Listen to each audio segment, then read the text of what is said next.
बच्चों, आज हमारा विषय है वाच्य। वाच्य क्या होता है, पहले हम लोग वाच्य के बारे में समझेंगे। वाच्य का शाब्दिक अर्थ होता है बोलने का विषय या बोलने योग्य जो बातें हैं वो वाच्य कहलाती है। ठीक है। अब वाच्य को इसको परिभाषा इस तरीके समझेंगे, व्याकरण में क्रिया के विधान को वाच्य कहते हैं। जैसे क्रिया के जिस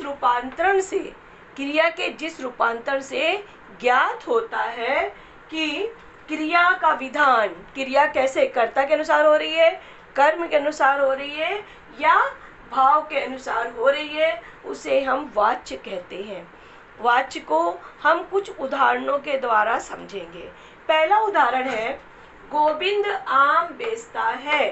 गोविंद है कर्ता। कर्ता क्या कर रहा है, कर्ता का क्रिया संबंध है। गोविंद आम बेच रहा है। ठीक है। क्या बेच रहा है, कर्म। गोविंद क्या बेच रहा है, आम। तो यहाँ पर ये है कर्तृवाच्य।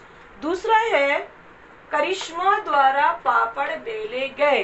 दूसरा उदाहरण है, करिश्मा द्वारा पापड़ बेले गए। तो यहाँ पर कर्ता की प्रधानता नहीं है, यहाँ कर्म की प्रधानता है। पापड़, करिश्मा द्वारा पापड़ बेले गए, पापड़ पर जोर दिया जा रहा है, कर्म की प्रधानता है, इसलिए यहाँ पर कर्मवाच्य है। तीसरा है, बूढ़े से बोला नहीं जाता। अब यहाँ पर बोला नहीं जाता, इस वाक्य को सुनकर भाव की प्रधानता है कि वो उसका भाव है कि उससे आवाज नहीं निकल रही है, तो ये हुआ भाववाच्य। अब वाच्य कितने प्रकार के होते हैं, वाच्य 3 प्रकार के होते हैं। पहला है कर्तृवाच्य, जिसमें कर्ता की प्रधानता होती है। दूसरा है कर्मवाच्य, जिसमें कर्म की प्रधानता होती है। तीसरा है भाववाच्य। भाववाच्य में भाव की प्रधानता होती है। कर्मवाच्य और भाववाच्य अकर्तृवाच्य के अंतर्गत आते हैं।